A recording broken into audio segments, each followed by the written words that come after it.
danas grad Vršac u saradnji sa javno-komunalnim preduzećem, stalno podižući kvalitet usluga prema svojim klijentima, odnosno prema građanima, izlazi u susret deleći danas posude za iznošenje smeća, odnosno za sakupljanje smeća u Gudurici.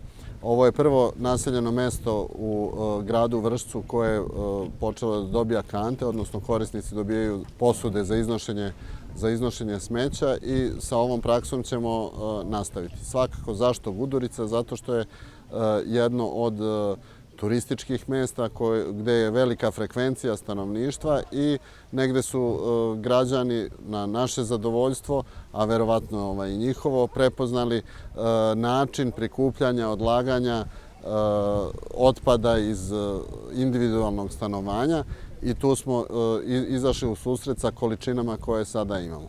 Trudit ćemo se da u narednom periodu, čim se steknu uslovi, izađemo u susret i drugim građanima i podelimo kante kako bi svi korisnici usluge javno-komunalnog preduzeća Vršac i svi građani Vršca, sva domaćinstva, mogli da dobiju adekvatne posude za iznošenje smeća.